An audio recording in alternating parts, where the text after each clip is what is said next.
Moi aussi, je pouvais les imaginer tels des James Bond, courant sur les toits, éliminant des gens à tour de bras, prenant des risques insensés. Non seulement il n'y a pas de vie à la James Bond, c'est exactement le contraire. Ça fait partie des fantasmes, et surtout en France. On a une vision du renseignement qui est très dégradée, et en fait très proche du cinéma.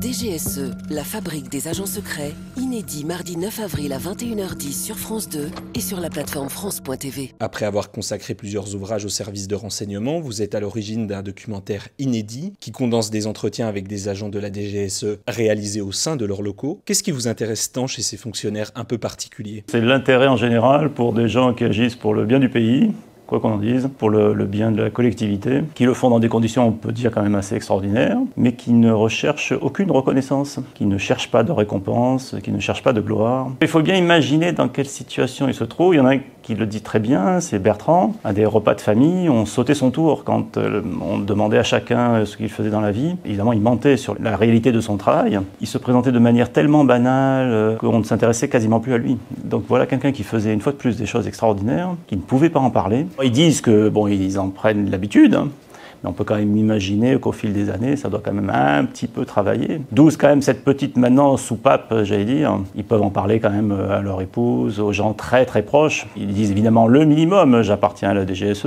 À l'extrême limite, ils vont dire lorsqu'ils partent à l'étranger, oui, où ils vont aller, et encore, ça dépend des cas. Mais donc ils ne peuvent pas donner la réalité, et donc il peut arriver très fréquemment qu'ils voient en couple ou en famille des choses à la télé sur lesquelles ils se sont penchés, mais depuis des semaines, voire des mois. Pour leur entourage, ça sera une nouveauté. Pour eux, ce sont des dossiers qu'ils ont traités depuis des semaines, des mois. C'est une fois de plus des situations quand même très particulières, très singulières.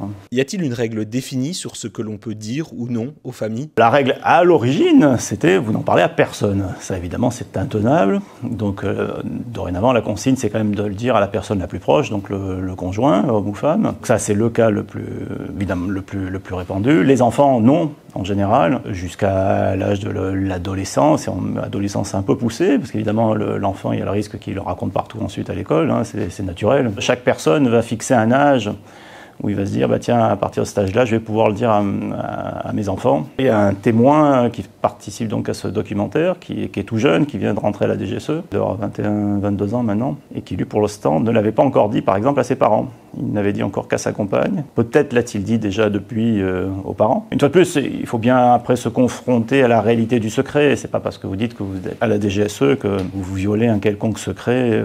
C'est une question de curseur. Donc la DGSE fait confiance à ses agents pour en dire le minimum, tout en se garantissant donc quand même une vie à peu près normale. Vous parlez d'informer les conjoints.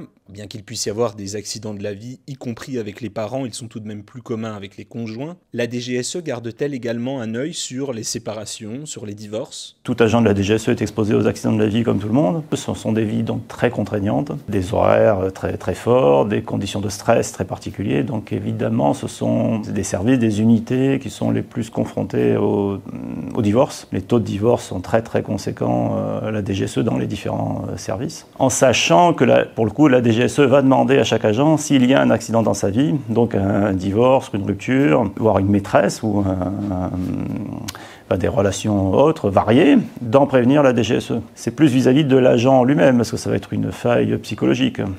Les divorces sont rarement heureux, donc voir si l'agent va être toujours capable d'effectuer son travail correctement. C'est d'ailleurs une contrainte assez majeure pour chaque agent qui doit vraiment raconter le détail de sa vie, que ce soit des éventuelles dépendances, que ce soit des rencontres diverses, que ce soit les vacances, vous pouvez tout imaginer, il faut absolument tout dire à la DGSE. Il ne faut pas après non plus tomber dans le fantasme, il n'y a pas de surveillance du conjoint qui s'en va, sauf évidemment s'il fait des choses très particulières et qui mettrait en péril l'ex-conjoint. C'est juste, une fois de plus, être en connaissance des choses pour pouvoir aviser le moment venu, s'il se passe quelque chose, là, une action pourrait être menée. Quels sont les métiers exercés à la DGSE et qui fait-on? Je crois qu'il y a plus de 150 métiers à la DGSE, c'est très très très varié. Déjà, c'est un corps de fonctionnaires à part entière, donc catégorie A à C, comme toute administration. Mais bon, il y a de tout, il y a des cuisiniers, il y a des logisticiens, mais dans les métiers auxquels évidemment on pense en premier, parmi les entre guillemets espions, vous avez des ingénieurs, vous avez des techniciens informatiques, chimistes, des laborantins. Vous avez évidemment donc les analystes, qui sont ceux qui vont être chargés de recueillir le renseignement et d'en tirer un peu la substantifique moelle. Et puis vous avez ensuite les agents de terrain, que ce soit le chef de poste ou passeport diplomatique, et les fameux clandestins. Le but de tout ça, c'est de recueillir, récolter un maximum d'informations pour en tirer ce qu'on appelle le renseignement. On confond souvent renseignement et information. Le renseignement, c'est de l'information consolidée. C'est un travail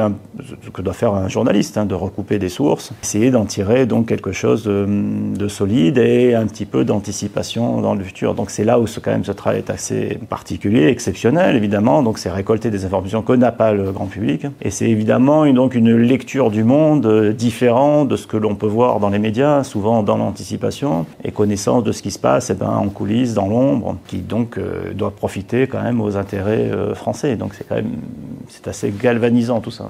Ce qui frappe dans les entretiens, c'est de voir combien les agents de la DGSE n'avaient pas spécialement comme vocation, tout du moins pour ambition, d'intégrer les services de renseignement. Certains expliquent même avoir été débauchés, démarchés à l'école. On ne devient donc pas agent de la DGSE parce qu'on en rêvait petit. Est-ce que certains avaient la vocation tout jeune d'entrer à la DGSE? Ça, je ne sais pas, c'est possible. Ça correspond une fois de plus à une pulsion très particulière de vouloir agir dans l'ombre, pas tout à fait dans les codes habituels. Il y a les grandes questions de patriotisme, service du pays.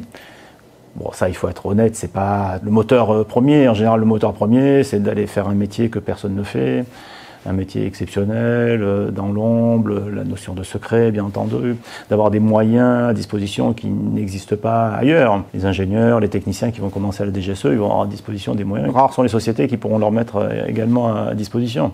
Donc il y a cet aspect-là, je fais quelque chose que les autres ne font pas. Mais en effet, c'est plus une démarche qui vient sur le tard. Il faut avoir connaissance de ce qu'est la DGSE. Alors maintenant, tout ça, c'est fortement modernisé. Avant, c'était un peu du on-dit, du bouche à oreille. Maintenant, la DGSE a un site où elle fait des appels d'offres de différentes gammes de métiers. Il y a l'indication de l'adresse, à qui s'adresser, déposer un dossier ou donc passer les concours administratifs. Il y a forcément un poste à la DGEC qui fait un peu plus parler que les autres. C'est celui d'officier traitant, sans doute parce qu'il se rapproche le plus de l'espion que l'on peut imaginer. Comment devient-on officier traitant? Quelles sont les compétences nécessaires? Si j'ose dire, la voie royale dans le métier de recueil du renseignement, la personne qui entre à la DGSE d'abord suit un stage de plusieurs mois, on va lui apprendre un peu les rudiments du renseignement. Ce sont vraiment des premiers tests, des premières mises en situation où on va lui demander « Tiens, il y a telle personne à telle terrasse, il faut que tu reviennes avec son adresse mail par exemple. Il faudrait que tu arrive à ce qu'elle accepte à donner tel papier à une autre personne. C'est pour tester la capacité de chaque individu à se dépasser. D'ailleurs, c'est assez intéressant. Il y a des personnes qui vont être très exubérantes, qui vont rater l'examen. Et au contraire, des personnes très timorées, réservées, qui, elles, vont se révéler. C'est pas tellement la réussite de l'examen qui est testée, c'est de voir si la personne accepte de se dépasser un petit peu. Il y a également, dans cette première formation, les fameux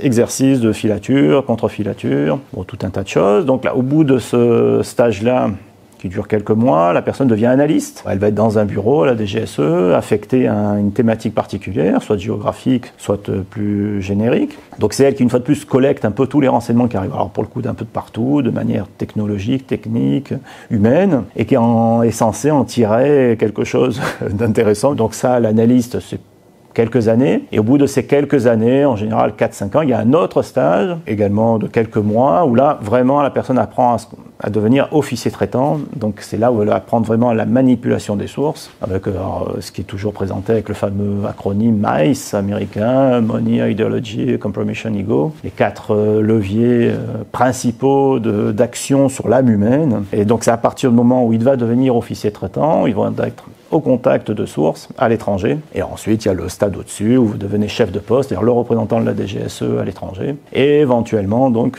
la voie, parallèle des clandestins, qui eux donc, sont envoyés sous une fausse identité, avec une fausse activité. Pas une véritable activité, mais qui n'est pas leur véritable activité. Légende, mission secrète à l'étranger, clandestinité. Est-ce qu'il faut imaginer ces officiers traitants comme des James Bond ou autres personnages que la fiction aime tant mettre en scène? Moi aussi, je pouvais les imaginer, tels des James Bond, courant sur les toits, éliminant des gens à tour de bras, prenant des risques insensés.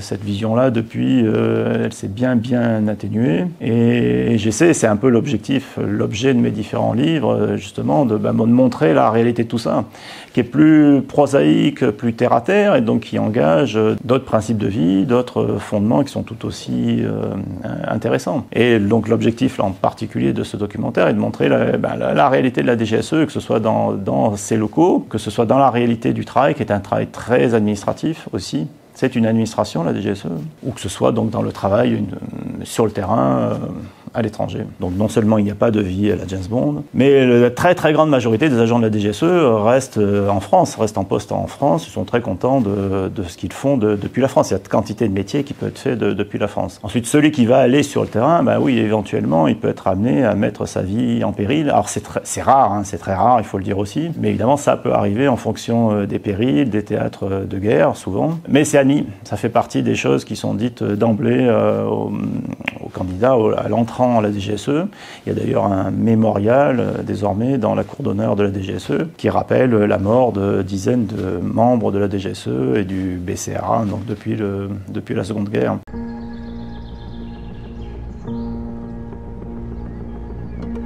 À l'entrée du service, vous avez une stèle où il y a chaque personnel du service qui est décédé a une petite marque à son nom. Il y a plus de 200 noms là. Ça rappelle au service qu'on peut aller jusqu'au bout, quoi. Dans la cour de notre caserne, il y a un mémorial. À une époque de ma carrière, quand je recrutais un nouveau collaborateur, avant même de le recruter, on fait un entretien. Je l'amenais près de la fenêtre et je lui faisais voir ce mémorial et je lui disais, bon ben voilà, c'est pas ce qui doit arriver, mais ça peut arriver. Mais une fois de plus, il ne faut pas non plus dramatiser tout ça, y compris les clandestins sont envoyés dans des théâtres, des pays, dans les meilleures conditions possibles de sécurité. Il n'y a pas de mise en danger a priori, parce que le montage de l'opération est tel que la mise en danger normalement est minimale. Après, hélas, ça peut arriver, c'est su et admis. Sait-on combien d'agents de la DGSE sont morts en mission ? La DGSE a été créée en avril 1982, donc depuis 1982, il y a dû y avoir quelques dizaines de morts. Le chiffre est confidentiel. Les plus récents, les plus marquants, ça a été évidemment Denis Alex en 2013. Très grosse opération qui a été hélas conclue par la mort qui était otage des Chebab en Somalie et par la mort de personnes qui étaient venues le secourir. Mais la plupart des morts de la DGSE sont couverts évidemment par le secret. Le chiffre est gardé secret parce qu'évidemment à partir du moment où vous révélez une mort, vous devez révéler l'endroit où il est mort, un endroit où il n'était pas censé forcément être, les conditions dans lesquelles il est mort. Donc c'est l'engagement de la France. Les opérations de la DGSE, leur spécificité, ce sont des actions qui ne sont pas appelées à être revendiquées par l'État français. Révéler la mort, c'est révéler que la France était agissante à cet endroit-là. Maintenant, là aussi, il faut, je dirais, défantasmer tout ça. In fine, cela se sait. Denis Alex, c'était une grosse opération, donc cela s'est su, mais il y a eu des morts plus récemment, que ce soit en Libye, à Malte.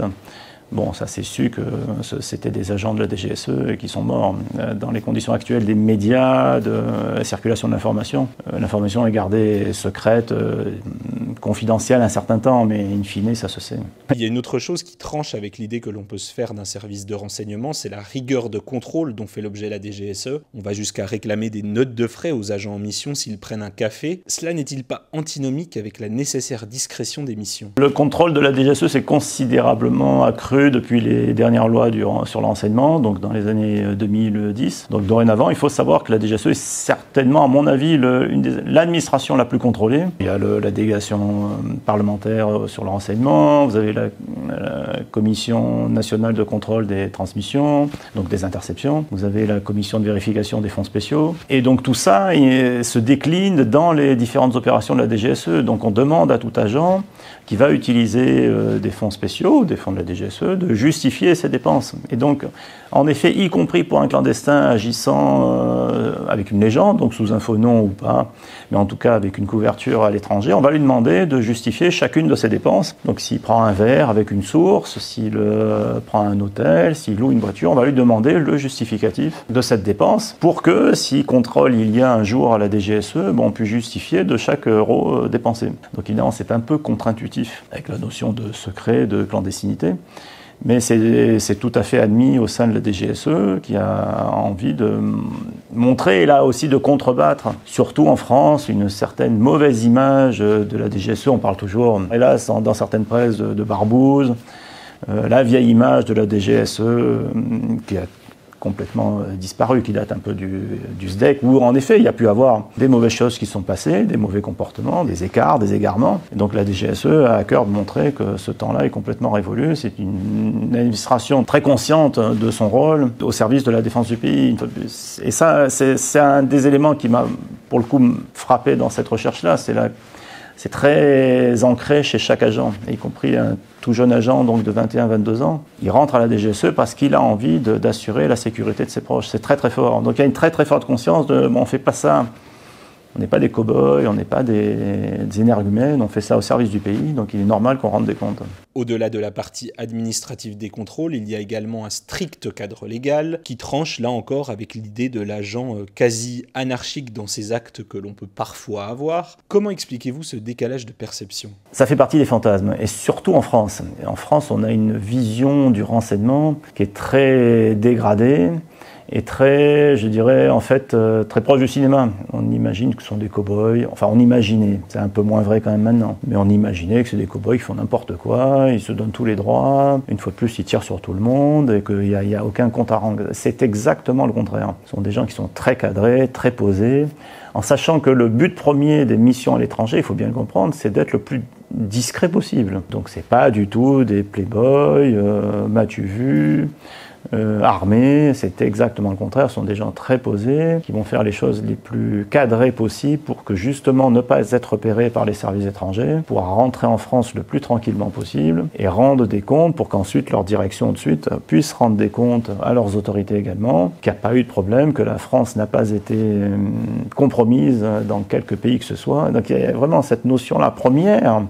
Ça, c'est très très prégnant chez les agents. Ils ont une très forte conscience qu'ils représentent la France, dans des conditions une fois de plus très particulières, parce que c'est également le cas évidemment des militaires, des diplomates. Mais pour ceux que l'on imagine qui vont à l'étranger sous couverture, donc, ils ont une très forte conscience qu'en se mettant eux en danger, ils mettent la France en danger. C'est pas un vain mot, et c'était quand même des cas très très particuliers, où ils représentent vraiment la France au sens stratégique. Un Français pris dans un pays où la France n'est pas censée être engagée, l'État concerné peut s'en servir. Ça devient une compromission de la France. Il y a une immense conscience de tout ça chez les agents. Dans votre livre d'entretien, on prend conscience que nombre de ces agents sont des monsieur et madame tout le monde. Il y a cette traductrice qui travaillait dans le monde de l'édition, ces jeunes ingénieurs tout juste sortis d'école, et on a donc l'irrépressible tendance à s'imaginer que chacun de nos amis, chacun de nos proches peut-être, nous ment et est un agent de la DGSE. Est-ce que vous aussi, après ce livre et ce documentaire, vous en voyez partout ? Imaginer des agents partout, non. Des fois, c'est le côté un peu amusant de ma modeste personne, c'est sachant que je suis au contact assez régulièrement de la DGSE et que j'ai beaucoup écrit à son sujet, j'ai très régulièrement des gens qui viennent me poser la question, et y compris d'ailleurs dans certaines rédactions, c'est assez amusant, qui me disent « Ah, mais tu pourrais pas nous dire qui chez nous appartient à la DGSE ou qui renseigne la DGSE ?» Je dis « Mais comment veux-tu que je sache ce genre de choses ?» Mais ça montre bien quand même la prégnance, la permanence d'une certaine image de la DGSE, omnisciente, omnipotente. C'est pas le cas du tout. La DGSE, c'est 7000 à peu près fonctionnaires. C'est quand même pas une immense administration. Donc vous imaginez... En France, comment voulez-vous imaginer des agents de la DGSE partout ? Elle a des relais, elle a des honorables correspondants. Ça oui, et heureusement. Mais moins que dans des pays anglo-saxons où la question pourrait plus se poser. Typiquement, le MI6, la CIA sont beaucoup mieux, j'allais dire intégrés, mais intégrés dans le logiciel de chacun dans ces pays-là. Et typiquement, les diasporas étrangères, que ce soit anglaises, américaines, alors évidemment israéliennes, collaborent beaucoup plus facilement avec leurs services de renseignement que les Français. C'est un petit peu moins vrai, là également c'est en train de changer, c'est question de génération. Mais jusqu'à il n'y a pas très longtemps, la DGSE avait quelques difficultés à pouvoir s'appuyer sur les expatriés français. Vous voyez, la DGSE dit quand même, je ne vais pas me compromettre comme ça, une fois de plus. Cette espèce d'image d'un service de renseignement de barbouze à l'ancienne qui est vraiment... complètement oublié. Malgré le secret de ces missions, y a-t-il tout de même des apports de la DGSE que nous puissions connaître pour mieux mesurer son importance ? C'est ce qu'avait dit Kennedy à l'inauguration de la CIA. Vous ne serez connus que par vos échecs, vos succès ne seront... Enfin, il n'y a que vous qui les connaîtrez. C'est également le drame de la DGSE. Alors, il se trouve qu'il fait de grandes choses, qu'il y a de grandes réussites.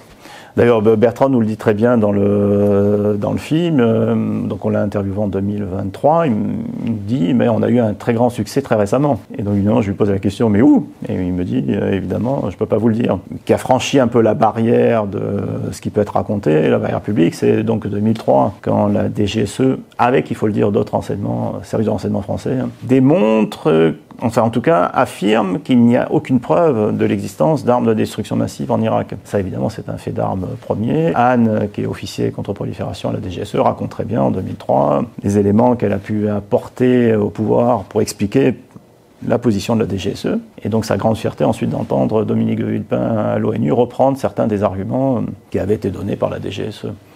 Donc ça, oui, c'est considéré comme un grand fait d'armes. Mais on pourrait également citer tout ce qui s'est passé au Sahel à partir de... un petit peu d'ailleurs avant aussi, un petit peu avant Serval et Barkhane au Mali. Mais après, donc, il y a eu 10 années de traque contre-terroristes qui a abouti à l'élimination de plusieurs dizaines de djihadistes. Ça aussi, c'est un fait d'armes manifeste de la DGSE qui a prouvé une efficacité première dans un attelage un peu particulier avec les armées, avec les forces spéciales, nouveau, hein. Elle s'est réinventée, la DGSE, à ce moment-là. Ça, on peut considérer également que c'est un fait d'armes premier. Et puis donc, il y a tout le reste dont nous n'avons pas connaissance. Et également, mais il faut le dire, d'ailleurs, ils le disent très bien, des choses qu'ils n'ont pas vues. Il y a eu des fautes, il y a eu des erreurs. C'est un service humain, composé d'humains, de gens qui peuvent se tromper. C'est pas parce qu'ils se trompent des fois qu'il faut tout jeter avec. Ce qui est un peu la tendance française. À côté de ces succès, on a forcément à l'esprit les attentats islamistes de novembre 2015, qui, comme on le voit dans votre livre à travers certains entretiens, restent comme un traumatisme. Oui, alors ça évidemment, ça fait partie 2015, ils le disent très bien, ils sont mobilisés par cette enquête, et pour eux ça a été un drame. Ça a été vraiment vécu comme un drame. Et, ce sont des agents qui ont travaillé 24 heures sur 24 pour essayer de faire tout ce qui était possible. Donc des gens qui n'ont pas dormi, auxquels on a demandé de lever le pied, et c'est resté comme un traumatisme majeur. De même que la mort de Denis Alex en 2013. C'est toujours un trauma au sein de la DGSE, parce que une fois de plus, ce sont des petites structures en fait. Donc ils se connaissent tous, ils travaillent tous ensemble, et voir la perte de certains des leurs, ou voir donc des attentats qui n'ont pas pu être empêchés, ça, c'est considéré comme des erreurs majeures. Et jamais de la vie, ils ne diront si, mais en fait on avait tout vu, tout prévu, jamais. Il y a une reconnaissance des erreurs et des manquements. Mais une fois de plus, c'est lié à une activité humaine. La DGSE ne sait pas tout ce qui se passe, mais la DGSE ou la CIA ou le MI6, on imagine maintenant des services qui, grâce au système échelon d'interception, etc., savent tout sur tout, mais c'est pas ça du tout. Il y a des milliards de données, avec très peu finalement d'humains qui peuvent travailler cette matière. Donc il y aura toujours des erreurs, il faut l'admettre. Et une fois de plus, pas jeter le bébé avec l'eau du bain. Pas parce que la DGSE ou la CIA commet des erreurs ou n'a pas vu certaines choses à certains endroits, qu'elle ne sert à rien, au contraire. Vous avez donc interrogé une vingtaine de spécialistes de la manipulation qui pouvaient avoir intérêt à vous raconter les choses un peu comme cela les arrangeait. N'avez-vous pas la crainte d'avoir été vous-même parfois manipulé? Sans forfanterie, je pense que non, parce que pour certains des agents, je les connaissais de plus longue date. Pour ceux qui ont été retenus, moi que j'avais vu auparavant, les entretiens étaient quand même longs. Il y a le temps d'instaurer un certain climat. Et puis une fois de plus, pour les pratiquer quand même depuis longtemps, je suis un petit peu rodé pour voir. Là, on essaierait éventuellement de me livrer des éléments de langage, mais ça n'a pas du tout été le cas. On en a vu donc 20. Ce sont des discours à chaque fois différents. Ça se sent quand même quand une personne essaie de vous balader, vous emmener vers d'autres chemins. Et là, alors sans prétention évidemment, ils savent quand même que je connais un peu le milieu, donc c'est quand même un petit peu plus dur de bananer, de me un peu n'importe quoi. C'est vraiment sans prétention aucune. Hein. Et une fois de plus, c'était quand même pour eux un exercice un peu de vérité. Hein. Ça ne s'est jamais fait, ça ne s'était jamais fait, quasiment pas.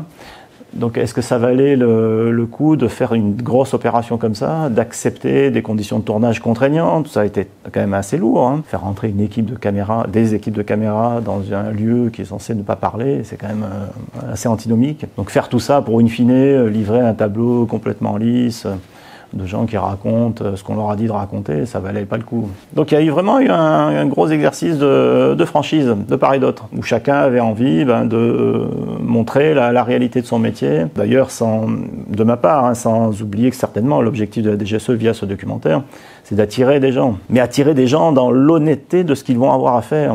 Une fois de plus, il ne faut pas que les gens qui candidatent à la DGSE aient une vision de la DGSE, de cinéma, voire même du Bureau des légendes. Le Bureau des légendes est un excellent exercice de fiction, une excellente série, la meilleure série sur le renseignement, mais ça reste de la fiction. La réalité du métier de la DGSE est plus prosaïque. Donc le but de cette recherche-là était de montrer cet aspect plus prosaïque, plus terre-à-terre, plus contraignant, moins affriolant peut-être. Ce que vont trouver les entrants à la DGSE, les candidats, c'est ce qu'ils verront dans ce film et éventuellement dans ce livre.